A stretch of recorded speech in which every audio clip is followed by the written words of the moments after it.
Bueno, y hoy se informó que la Secretaría de Desarrollo Agrario, Territorial y Urbano iniciará un programa de reubicación de familias que viven en asentamientos irregulares y priorizará a las que sufrieron daños o perdieron sus hogares por los efectos de Ingrid y Manuel. Para hablar de este tema se encuentra en la línea telefónica el titular de la SEDATU, Jorge Carlos Ramírez Marín. ¿Qué tal, secretario? ¿Cómo estás? ¿Qué tal, Pascal? Gusto saludarte. Bueno, tarea muy compleja esta, ¿no? Pues, no sé si tienen el dato, Jorge Carlos, ya de cuántas personas tendrán que ser reubicadas, pero sin duda estaríamos hablando de decenas de miles.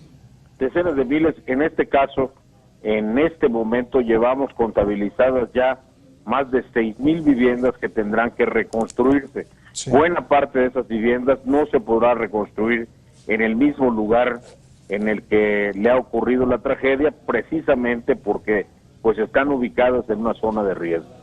Nosotros estimamos que, por supuesto, este no es un programa que vaya a completarse en un solo año, porque no solamente se trata de las viviendas afectadas por esta condición meteorológica, sino en general de una política permanente que el presidente de la República ha establecido.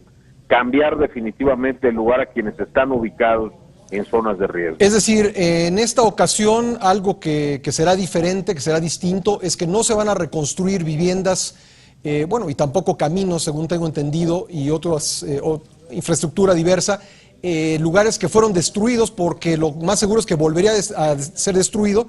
Y el segundo punto es que no se va a esperar una nueva tormenta para reubicar a gente que está viviendo en zona peligrosa. Así es, Pascal. Voy a ponerte el ejemplo específico de Acapulco. Hace unos momentos concluimos una reunión con el director de la Conagua, donde él precisamente nos explicaba que no tendría ningún sentido reconstruir casas hoy en el lecho de un río que tiene que ser reencauzado porque se afectó su cauce natural.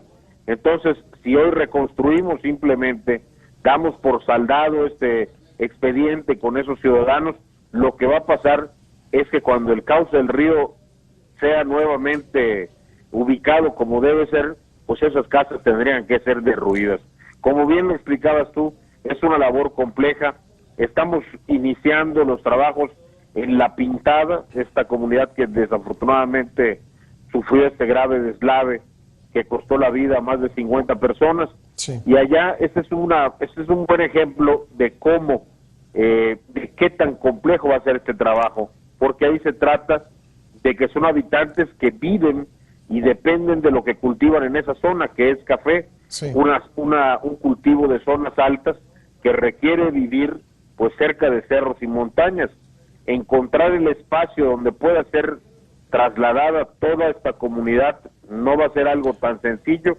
Ya se está haciendo y también se está analizando la posibilidad pues de reforzar la zona en la que viven, particularmente el tema de los cerros que se han reblandecido, sí. Y ver si es posible que de verdad haya condiciones para que puedan seguir viviendo allá. Jorge Carlos, te lo pregunto porque lo ignoro. Me imagino que es distinto el caso de La Pintada, donde pues era pues difícil de prever que pudiera ocurrir una cosa así, y el caso de los ríos o los lechos de los ríos que me mencionas en Acapulco y otros sitios donde evidentemente pues ahí el agua volvería algún día a su curso.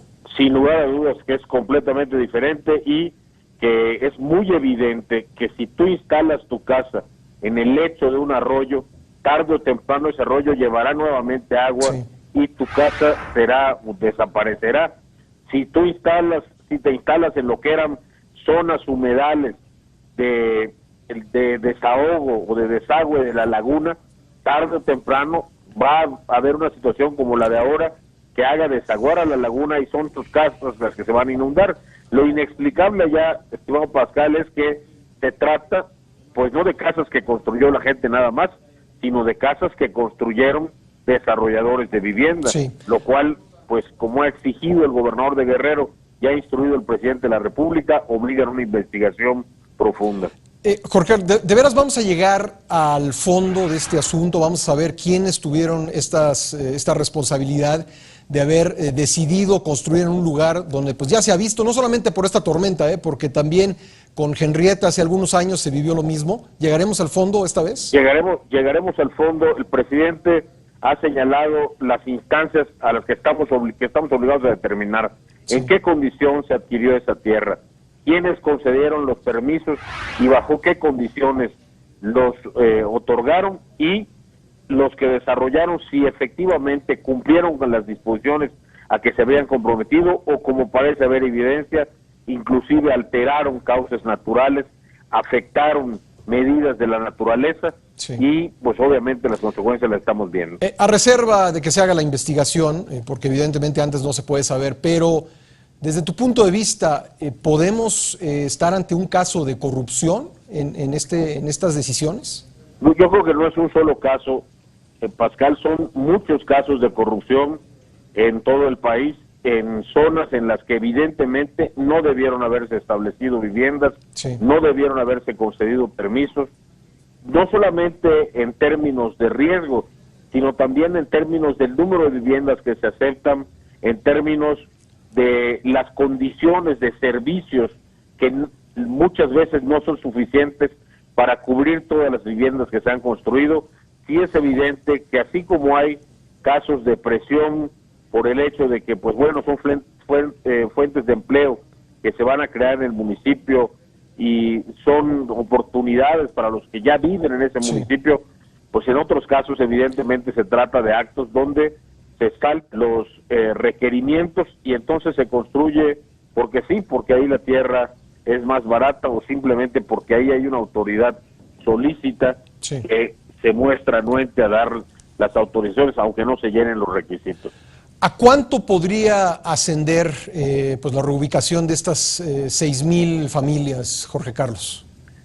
Mira, no tenemos un estimado en estos momentos, porque de lo que se trata, pues como te decía, es de ubicarlas en una zona segura, lo cual nos permite en este momento cuantificar costos de viviendas quizá, pero no nos, de acuerdo a la experiencia que se tiene en este periodo que hemos estado trabajando, pero no nos permite cuantificar en este momento servicios, urbanizaciones, electrificaciones, y todo esto sin duda tendrá que venir dentro de este paquete. Hoy publicamos en Excelsior como nota principal que podría haber pues 2 millones de mexicanos en esta situación, de acuerdo con el Consejo Nacional de Organismos Estatales de Vivienda. ¿Te suena el dato como preciso? Absolutamente lógico. Mira, si tomas en cuenta que cada año se registran 90,000 asentamientos irregulares, que la mayor parte de las veces se asientan en zonas de riesgo, pues yo creo que dadas las experiencias de los últimos 15 años por lo menos, sin duda estamos hablando de una cantidad igual a la que me mencionas o inclusive un poco mayor. Estaba yo revisando información pues desde la semana pasada sobre asentamientos irregulares en el país y pues sorprende que uno pueda encontrar en internet, Jorge Carlos, venta de terrenos en lugares que no tienen ningún tipo de servicios, y no solo eso, sino que son sitios catalogados como peligrosos, como inundables, para ser específicos. Y lo más sorprendente es que los encuentras en estados donde la promoción de asentamientos irregulares, de invasiones, como normalmente se conocen, están inclusive clasificadas como delitos penales, de carácter penal, están tipificadas penalmente. Entonces, ahí estamos ante un caso muy evidente de omisión del cumplimiento de la ley. Pues te agradezco mucho, Jorge Carlos. Gracias, Pascal, gracias por tomarnos la llamada. Jorge Carlos Ramírez Marín, el titular de la SEDATU.